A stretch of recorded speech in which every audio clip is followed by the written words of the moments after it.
사람들은 여러 이유로 예언을 믿고 따르고 있습니다. 시대가 지금처럼 바이러스나 자연재해 등으로 뒤숭숭하다면 더욱 관심을 가지고 의존하게 되는데요.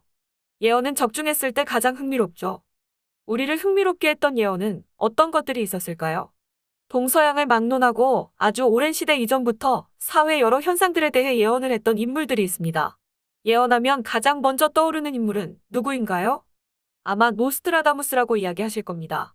16세기 프랑스의 의사이자 점성가인 노스트라다무스의 예언서에는 자신의 죽음뿐만 아니라 프랑스 혁명, 제2차 세계대전 등을 예견하며 세계가 주목한 바 있습니다.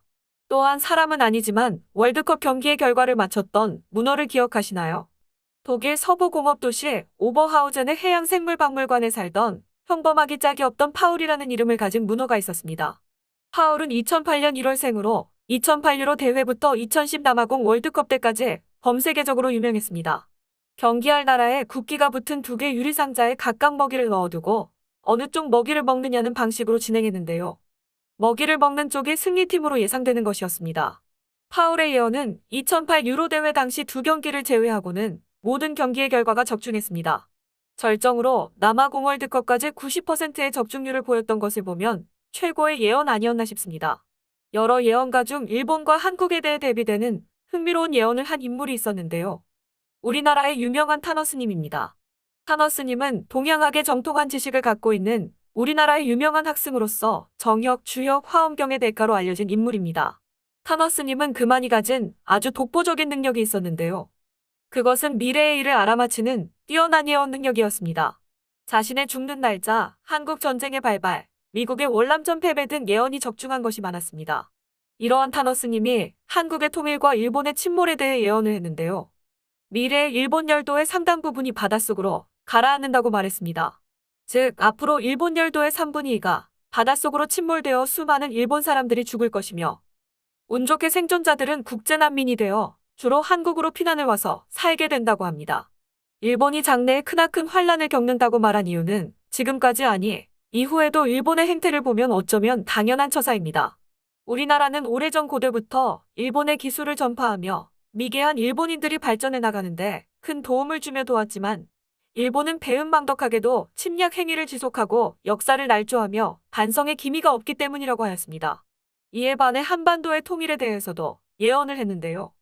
타너스님은 월악산의 물가에 달이 비추고 난 후 30년이 지나서 여자임금이 나오고 그로부터 4년이 지난 후에 한반도의 통일이 이루어진다라고 예언을 했답니다.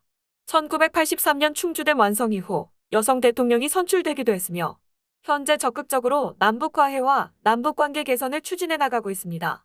남북 간의 정세가 비교적 안정되고 통일의 기반이 마련되고 있다고 보여지는 점을 보면 타너스님의 예언도 어느 정도 적중하고 있다고 생각됩니다. 일본의 침몰과 한반도의 통일, 높아진 위상을 점친 타너스님의 예언과 일맥상통하는 예언을 한 일본인 예언가도 있습니다. 바로 일본의 불벼락 예언을 시전했던 우치무라 간조입니다. 일제강점기 일본인 우치무라 간조는 자국에 대해서는 하나님께서 일본에는 불벼락을 내리게 될 것이다 라고 말하며 우리나라에는 조선은 동방의 빛으로 세계를 비추는 등불이 되리라라는 예언을 했습니다. 이처럼 자국을 비판하면서까지 예언을 한 우치무라 간조 또한 무엇을 말하려고 했던 것일까요? 우치무라 간조는 지금까지도 종교인들에게 회자되는 인물입니다. 종교인으로 신앙의 자기혁신이란 면에서 국가의 양심 회복이란 면에서 동아시아의 대표적인 지성입니다. 영성과 지식을 전해주는 종교적 역할뿐만 아니라 예언자적 활동을 충실하게 실행해온 인물입니다. 천황에게 절대 허리를 굽혀 절을 하지 않았다는 우치무라 간조의 일화가 유명한데요. 그것은 일본 언론이 전대미문의 사건이라며 앞다퉈 보도하고 일명 불경사건이라고 불렀을 정도로 세간을 뒤흔들었던 사건이죠. 이처럼 신념이 굳은 우치무라 간조는 박애주의적인 종교적 신념으로 그 당시 아시아 대륙을 지배하려던 일본의 야육의 쓴소리, 모진 소리를 서슴지 않았습니다. 그의 평화관은 앞으로 일본이 나아갈 비전을 제시했습니다. 또한 동양 평화를 명분으로 한국 침략뿐 아니라 청, 러 등 여러 나라에 대한 악행이 당연시되던 시기에 보기 드물게 제동을 걸었습니다. 그는 자국의 만행을 비판하며 불벼락 예언을 하였지만 그것은 일본의 제국주의 행태에 대해 자신의 평화관을 바탕으로 한 우려와 걱정이었을 뿐 친한파는 아니었습니다. 그럼에도 조선에 대해 동방의 빛이 될 것이라는 예언했습니다. 일본이 조선에 대한 침략과 불공정함이 계속적으로 자행되는 가운데 일본에 대해 우치무라 간조는 피를 토하는 심정으로 고통을 감내하며 조선이 지금은 군대와 군함도 없는 약소국으로 외국의 침략을 당하지만 가까운 미래에는 하늘에서 신이 강림하여 신의 보호를 받을 것이요. 옛 유대 땅의 빛이 나타나 조선은 동방의 빛으로 세계를 비추는 등불이 되리라라고 일본의 불벼락 예언과는 대비되는 폭탄 같은 예언을 했습니다. 우치무라 간조의 불벼락 예언은 정확히 1945년 8월 히로시마 원자폭탄 투하로 여실히 증명되어 모두를 놀라게 했습니다. 타너스님의 일본 침몰 예언은 현재 진행 중이라고 볼 수 있습니다. 일본은 지진 및 화산 폭발의 위험성이 갈수록 높아지고 있는 상황입니다. 또한 현대판 노스트라다무스, 꿈꾸는 수사관이라고 불리우는 크리스 로빈슨의 예언도 살펴볼까 합니다. 영국 태생인 그는 꿈을 통해서 미래를 내다보는 것으로 유명합니다. 크리스 로빈슨은 9살이던 1960년 심장 수술을 받고 4개월 동안 입원하는 동안 임사체험을 했고 16살에는 교통사고를 당해 첫 유체 이탈을 경험했다고 말했습니다. 사고 후 혼수 상태에서 일어난 그는 꿈에서 겪는 일들이 실제로 발생하는 경험을 하게 됐고 이때부터 예지 능력이 생겼습니다. 지난 9.11 테러와 영국 다이애나 비의 죽음을 예언함으로써 일반 대중에게 널리 알려진 예언가로 세계의 예언 능력가들 사이에서 가장 뛰어난 정확성을 인정받고 있습니다. 크리스 로빈슨은 다이애나 왕세자비가 자동차 사고로 숨지는 장면을 몇 달 전 꿈속에서 미리 보고 알아냈으며 이 같은 사실을 경찰서에 가서 미리 알렸을 정도로 그의 예지력은 적중도가 가장 높은 것으로 알려졌습니다. 크리스 로빈의 예언 능력은 현재 진행형이며 한국에 대해서는 한국의 전쟁이 일어나는 상황이 보이지 않으며 한국 사람들이 남북한을 자유롭게 여행하는 것이 보인다. 평양에서 서울로 오는 첫 번째 기차에 자신이 있었던 특별한 꿈을 꾸었습니다. 라고 예언했습니다. 이렇게 자명한 인사들이 일본의 침몰을 예견하고 한반도의 통일과 위상이 더 높아짐을 말하고 있습니다.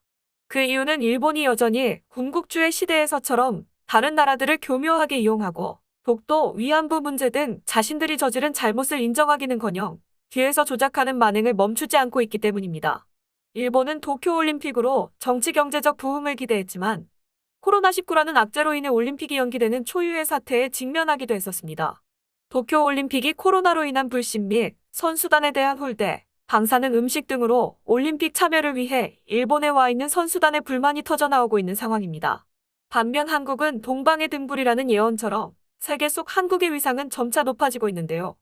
얼마 전 열렸던 G7 정상회의에 초청된 것만 봐도 여실히 증명되고 있습니다. 한국이 이제는 선진경제 대국이라는 것을 국제사회로부터 인정을 받았다는 것을 보여줍니다. 그렇다면 한국은 왜 초청이 되었을까요? 한국의 1인당 GDP는 사상 최초로 G7 국가 수준으로 진입했다고 합니다. G7 국가 중 하나인 이탈리아를 제친 수치입니다. 또한 반도체 수출액 세계 1위, 제조업 세계 경쟁력 3위, 세계 경제 규모 세계 11호 상승, 바이오의 약품 생산 능력 세계 2위 등 수치상으로도 한국의 위상을 확인할 수 있습니다. 일본은 도쿄올림픽을 목전에 두고 일본 방위백서를 통해 독도 영유권을 주장하는 만행을 또다시 보이며 도발하고 있습니다. 올림픽의 기본 의의인 스포츠에 의한 인간의 완성과 경기를 통한 국제평화 증진을 사글이 무시하는 행위를 보여주고 있는 것이죠. 이런 점을 보면 인과응보의 원리에 따라 한국과 대비되는 불벼락 침몰 등 일본을 향한 예언은 어쩌면 당연할 수밖에 없습니다. 예언을 맹신해서는 안 되지만 예언은 사전적 의미 그대로 앞으로 일어날 일을 미리 알거나 짐작하는 것입니다. 불확실함에 대한 불안보다는 예언을 염두에 두고 불안에 대한 대비를 통해 조금 더 긍정적인 삶의 태도를 갖도록 해야 할 것입니다.